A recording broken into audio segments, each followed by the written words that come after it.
Everyone at this school is terrified of one girl.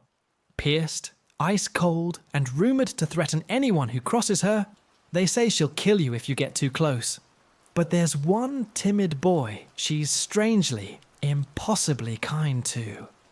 And nobody can figure out why. The truth behind that smile is not what anyone expects. There's a senpai at this high school that absolutely everyone is terrified of. But meet Kurose first, a timid first year who keeps getting dumped with the infirmary cleaning duty while his classmates laugh and call him reliable. He just smiles and takes it, swallowing every ounce of frustration. He tells himself he's used to this kind of thing, but deep down, one day, he really wants to firmly tell them all off. Then a voice cuts through from behind the infirmary curtain. A girl with piercings and a half-buttoned uniform glares out, telling them they've been noisy this whole time. Her eyes are sharp, her tone is ice cold, and what comes next freezes the room solid. "Get out quick," she says, "or she'll kill them all." The boys scatter, screaming apologies as they flee. This is the rumored Haimiya-Senpai, and as you can plainly see, she is super scary. She's almost always holed up in the infirmary, supposedly skipping class. As a health committee member, Kurose only crosses paths with her now and then, but that's about to change. And here's the strange part. For some reason, this terrifying senpai is kind to Kurose. She asks him what's wrong, leans in close, and his teenage heart can't take the whiplash. He's so overwhelmed, he literally collapses to the floor mid-cleaning, crying that he can't handle this anymore. There's a senpai everyone considers scary, but yesterday, after the incident, she helped him clean again. She offered to pitch in so they could finish faster. Maybe, Kurose starts to wonder, Haimiya-Senpai isn't actually a scary person after all. The hope is fragile, and it's about to be tested. Walking through the halls, she snaps at someone to move, telling them they're in her way and not to hog the whole space. The boys around her instantly drop into terrified apologies. It's Haimiya-Senpai. As expected, super scary after all. Kurose immediately takes back every kind thought he just had. But then she spots him and lights up. "Kurose-kun, wanna walk to school together?" His brain short-circuits. She's kind to him after all. Everyone's staring as they walk side by side, because honestly, the only times they've ever interacted were in the infirmary. There has to be some kind of misunderstanding here. So why is she so kind to him? Because, she explains cheerfully, he's the one who always does the infirmary cleaning, and the school chime is about to ring. So hurry up. Kurose is left feeling like this is somehow both a crushing loss and a quiet little win. He can't tell which. There's a scary senpai at this school, and for some reason she's kind to him. She crouches by a wall, cooing at a stray kitty cat, while Kurose nearly trips over himself. His friends ask if he's okay, marveling at how cute the cat is. But the gap between her gentle moments and her terrifying reputation keeps widening, and a stumble is about to make it worse. Kurose takes a tumble, and Haimiya-Senpai's expression hardens instantly. She tells the boys he bumped into them himself, and they need to apologize properly. They cower and stammer out frantic sorries. As expected, Haimiya-Senpai is super scary, but she's not done with him yet. She asks if he's hurt, genuinely worried. When she spots the scrape bleeding on his hand, she gasps and pulls him toward a nearby park to wash it. She has bandages, she says. "Sit here a second." The fearsome senpai is fussing over a tiny scratch, and Kurose's heart is not ready. She takes his hand to treat it, leaning in so close he can barely breathe. Her face is right there. Her hand is so soft, so pretty, so fluffy. He's a teenage boy in the thick of puberty, and this is genuinely too much for him to survive. The poor kid is melting. The next morning, a bald, intimidating teacher looms over them, 15 minutes late. He accuses them of letting their guard down now that the semester's settled in. Kurose tries to explain there's a reason, but the teacher won't hear excuses. Meanwhile, Haimiya-Senpai stands there, unbothered, as the teacher grumbles about them showing up all chummy like a couple. "There are things to handle," he warns, "before you lose yourself to romance." Then she does the unthinkable. She talks back. "Sorry," she says coolly. "The glare was a bit bright. Didn't quite catch that." Inside, the teacher is fuming about being called shiny head. He snaps that if they're going to have that attitude, they can both stay after for cleaning. Kurose realizes, in horror, he's just been dragged into this too. But getting stuck with after-school cleaning is actually the best thing ever. He cleans the pool beside her, heart soaring, while she tells him to hurry up. She mentions that walking to school together was fun, and he panics, terrified she's secretly mad at him for making them late. He has to remind himself this isn't the time to be happy. And then she calls his name. Haimiya-Senpai really isn't scary at all. She's actually super kind. Today, it's just the two of them on pool duty. And maybe, just maybe, they can talk a lot and get even closer. He realizes he knows nothing about her. He wants to ask her favorites, what she does, all of it. The perfect chance is finally here. And then a whole crowd of students shows up for cleaning too. So many people came. They're loud and rowdy, splashing around in the pool, and Kurosa's precious alone time evaporates in an instant. He'd finally had a moment with Haimiya-Senpai. Now it's slipping right through his fingers. Worse, she's crouching silently, a dark aura radiating off her. Wait, she's definitely mad? Kurosa is certain now. Haimiya-Senpai doesn't like people at all. He suggests they ignore everyone and clean by themselves, but quietly she murmurs, "That's not it." That's not it? What does she mean, that's not? His mind races. Could it be that Senpai feels the same as him? That she wanted to be alone together too? His heart leaps with impossible hope, and then a wave of pool water crashes right over both of them. The rowdy boys freeze in terror. Soaked head to toe, Haimiya-Senpai smiles a smile that promises death. "Okay, you guys, I'm gonna kill you all." When Haimiya-Senpai says it, it does not sound like a joke. The boys clean their half of the pool at warp speed and flee for their lives. They're both drenched and miserable. She grumbles that this is the worst, half-jokingly threatening and emotional distress compensation case for her ruined clothes and hair. When she says it, it really doesn't sound like a joke. But then she sighs and wrings out her sleeve. Well, nothing they can do about it now. "All right, switch gears," she says. "Let's clean." And then Kurosa notices something catastrophic. Her soaked white shirt has gone completely see-through. He throws his hands over his eyes, screaming internally, while she stands there utterly unaware. If she notices he saw, he's dead. He doesn't know where to look. Frantically, he yanks off his own jersey and shoves it at her. "Please, wear this." She blinks, confused, asking why. Then it clicks, and she quietly says, "Ah, I see." Finally, after everything, he's alone with Senpai again. He's vibrating with nerves when she calls out, "Kurosa-kun, grab the bucket real quick." She's so cute he can barely function, and he still can't stop wondering. "What was that? That's not it," she said earlier, right before the water hit. "What was she trying to say?" She splashes him playfully with the hose, both of them laughing, and cleaning with Haimiya-Senpai turns out to be genuinely fun. With the changing room locked and no one around, she suggests they use the infirmary to dry off. The afternoon glows warm and easy, but the moment they step inside, the mood shifts. She leans in close, her voice low and dangerous. "Kurosa-kun, if you don't forget what you just saw, you know what happens, right?" He nods so hard his neck nearly snaps, swearing he'll forget it this instant. But there is absolutely no way he could ever forget it, not in a million years. He can't stop replaying yesterday. He rushed home after the incident, and now he doesn't even know what face to make when he sees her. Spotting her in the hallway, he tells himself it's fine. It's just a greeting. But she looks as intimidatingly scary as ever, scrolling on her phone with her hood up. He works up his nerve and calls out to her, and walks right past. She ignored him? Kurosa spirals into despair. She really is mad about yesterday. This is the worst. He thought they might have actually gotten closer. But from her side of the story, something else entirely was happening. Later, in the infirmary, he asks if she's mad. She tilts her head. Huh, why?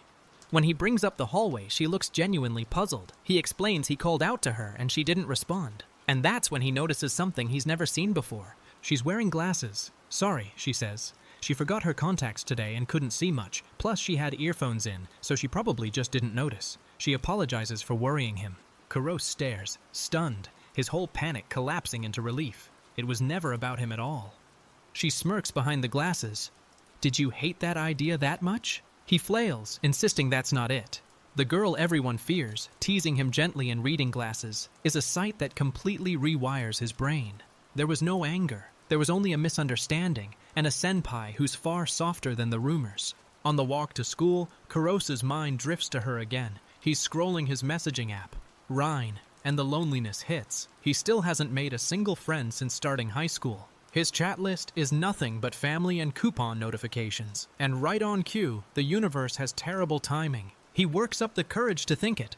Should he ask for Senpai's contact info? They're acquaintances now, after the changing room incident. Asking for someone's contact is normal, right? His heart pounds at the impossible boldness of it. Then he looks up, and she's right there beside him. Why is it always the moment he's thinking about her? She shows him something funny on her phone, totally at ease, and he realizes she doesn't hate him or anything. Just as an acquaintance, asking for contact info is completely normal. He repeats it to himself like a prayer. And he braces to actually do it. She beats him to it. After the changing incident, she couldn't reach him when he rushed off, so is it really okay to exchange Rhine with her? She totally knows what he was thinking, doesn't she? She smiles and says, of course they'd exchange contacts. And then she drops the word that floors him completely. We're friends, so naturally we'd exchange Rhine, right? Friends. The word lands like sunlight. Kuros can barely hold himself together. Friends. He's so happy. For the first time since high school began, someone wants to be connected to him. She taps at her phone. Senpai's first name is Mio.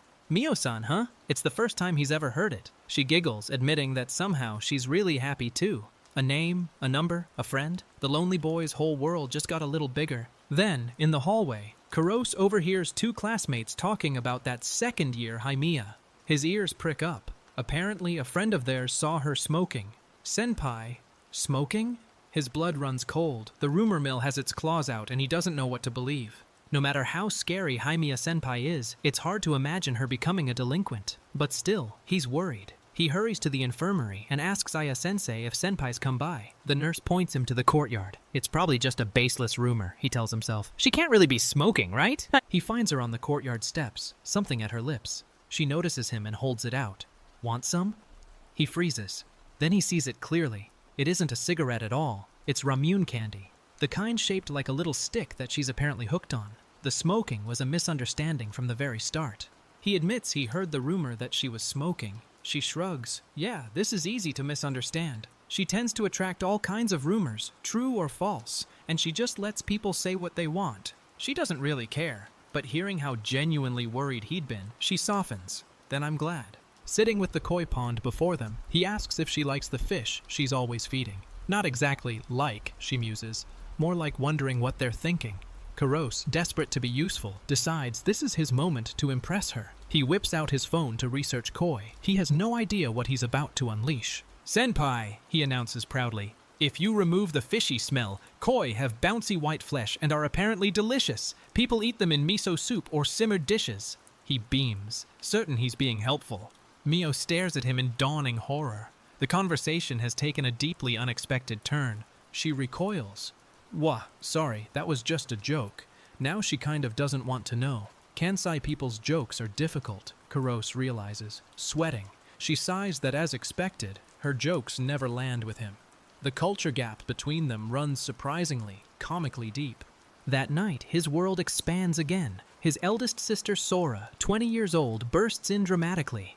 Little brother. She demands to know if he's free this Sunday. A friend bailed on a movie, so she has a spare ticket she doesn't want to waste. She tells him he should go, and she has very specific ideas about who he should bring. Their youngest sister, Umi, 14, turns out to have club activities, so she's busy. Unlike him, Sora teases. Kurose asks what the movie even is. It's a seriously hardcore horror film. Sora hands him 2 tickets and tells him to invite someone and go. You're in high school now, she says. You must have some friends, right? Friends, huh? He opens his contact list, and the only names that aren't family or coupons are Umi and Mio. His face goes scarlet. No, there's no way, seriously. They're not close enough to hang out yet, and inviting someone out is just too much. But wait a minute, an idea forms. A terrifying horror movie times a terrifying senpai equals? Somehow it's fine? He reasons it out with absurd logic, and his sister flatly calls him an idiot. Then his phone buzzes. A message from senpai. Thanks for the ad, with a cute little sticker. She really does think of him as a friend, and his heart can't take it. That night, Mio's lying in bed scrolling her own phone, the matching anticipation building on her side too. Kuros, meanwhile, finally types it out and screams, "This Sunday, are you free by any chance?" He fumbles through asking if she likes horror movies, mentioning his extra ticket. Notifications terrify him. She replies with a teasing, "What's this about? LOL." And his sisters smell blood in the water. It's a girl, he confesses, and his sisters erupt. You're going out with a girl. Sora cheers that her ticket wasn't wasted after all and promises to help him out. Umi pitches in too. It's not a date, he insists weakly. But Sora's already telling him to at least take a condom with him, and he snaps that she's the worst. Sora, a beauty school student, takes charge. She'll cut and style his hair, teach him how to set it, help him pick an outfit. Simple is best, they decide together. You have a cute face like me, she tells him warmly. So go with confidence. And then she gets serious, sharing something that lands differently than her usual teasing. When a girl goes out to meet someone, Sora explains, she puts real effort into her appearance, prepares all sorts of things, and spends a lot of her time just to come see you. So if he thinks the girl is cute, don't be embarrassed, tell her. Kurose listens, the weight of it sinking in. She admits she doubts he's actually capable of saying something like that. But the seed is planted, and Sunday is coming. Sunday arrives, and he's there 20 minutes early, vibrating with nerves. Crap. She's so cute. Mio strolls up, teasing that he's way too early. Ah, she laughs. She got the train schedule wrong. But Kurosa notices something. Senpai, you're quite early too. The implication hangs sweetly in the air. She turns, looking back over her shoulder. Well, shall we go for now? I'm looking forward to today. Kurose manages a strangled yes. His heart is pounding out of his chest as they walk off side by side. The date everyone's been waiting for has finally, officially begun. Senpai in casual clothes. It's his first time seeing her like this, and she looks impossibly mature and beautiful. He clutches his phone, where a list of date tips glows. Arrive early, have a plan, prepare conversation topics. He has to try hard so it doesn't get awkward. Is it really okay, he wonders, for someone like him to be walking next to her? The pressure is crushing, and the date's barely started. He gamely tries his prepared questions. Does she usually watch movies? Does she go out on her days off? She gives short answers, mostly at home. The conversation keeps stalling. He tries to keep it alive, telling her he's looking forward to the movie, and she goes completely, worryingly quiet. In the dark theater, his anxiety spirals. Did he do something? It hasn't even been that long. He can't focus on the movie at all anymore. She's been silent the entire time, and he wonders if she's okay. Then he glances over, and Senpai is curled up, hiding her face, whimpering that she doesn't want to die yet.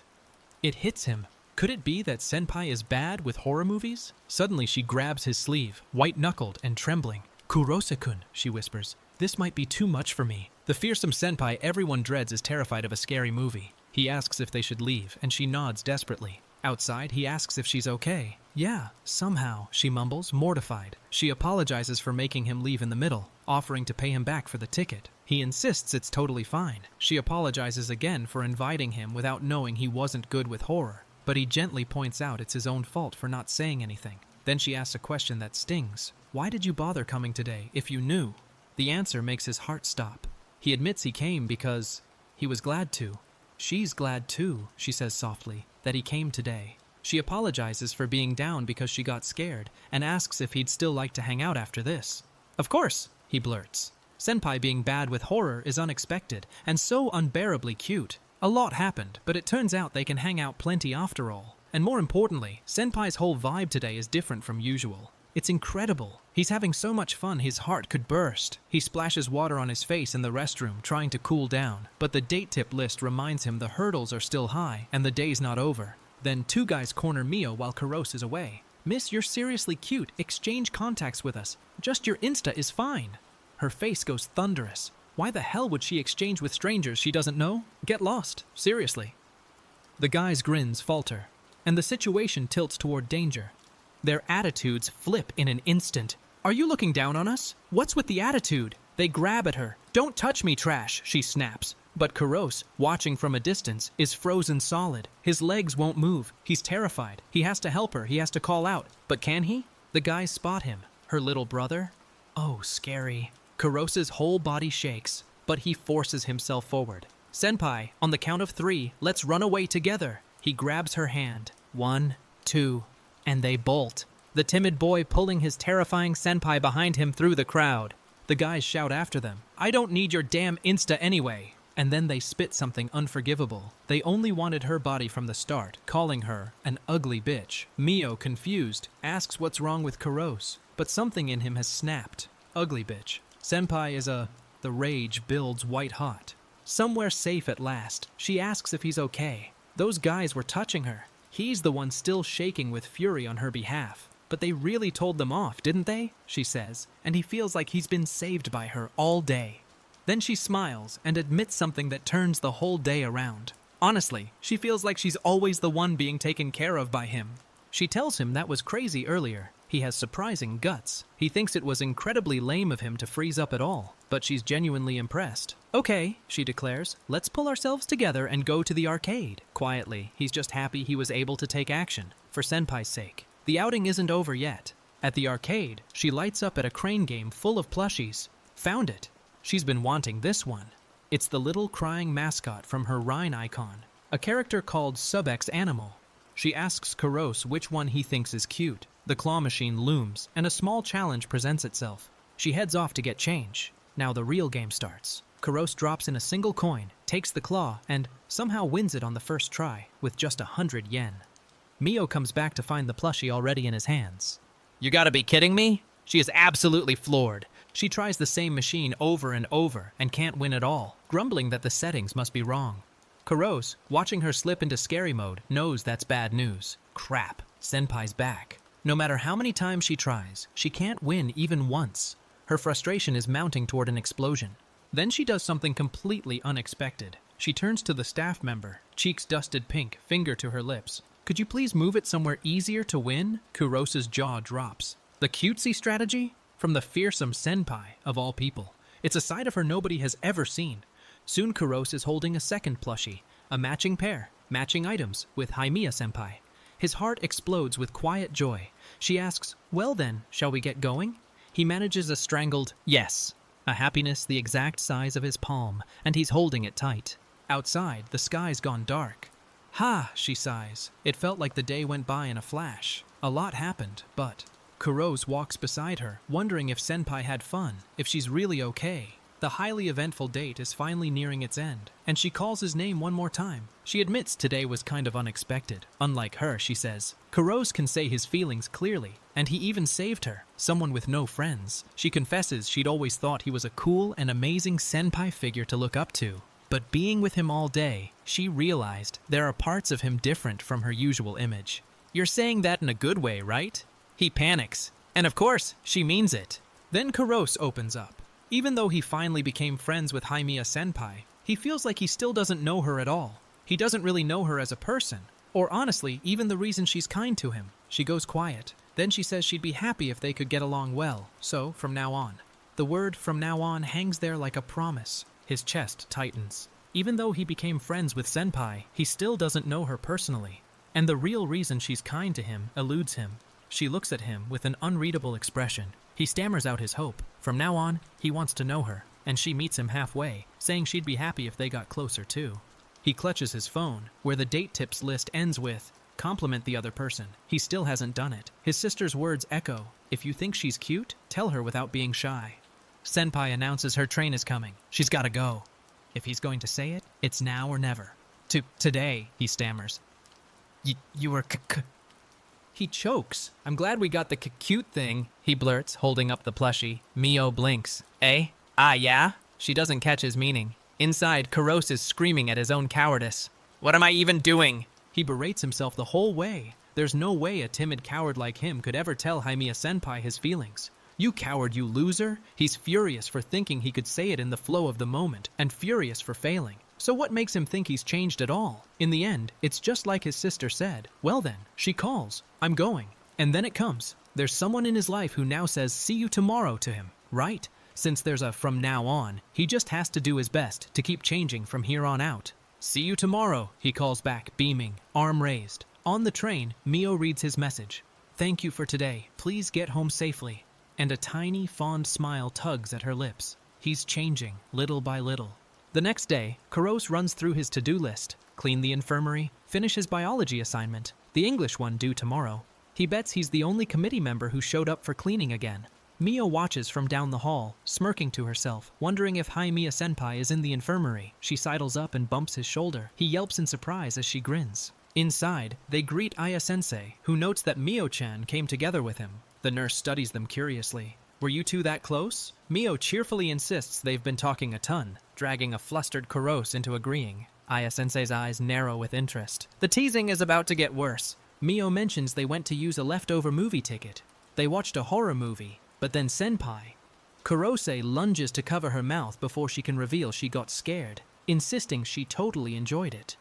Glad to hear she had fun, he says, sweating. Then Aya-sensei points at his bag. You have a Subex plushie attached to it. Mio's eyes go wide. The matching plushie dangles from his backpack. Inside, Kurose panics. Am I getting too carried away? Will Senpai be put off if she sees it? It's the character she likes, after all. And it's actually pretty cute. He admits he's happy to have the matching plushie. But it's embarrassing if Senpai knows he's actually using it. He braces for her reaction.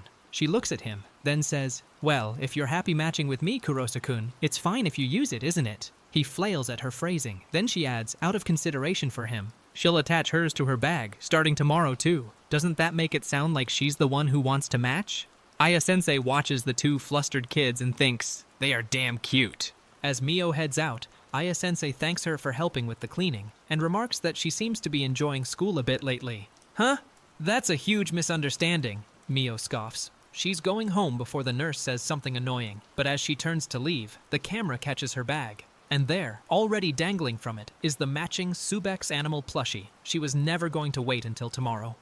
Oh my, the nurse murmurs knowingly. And somewhere between fear and affection, two hearts keep quietly, helplessly drawing closer.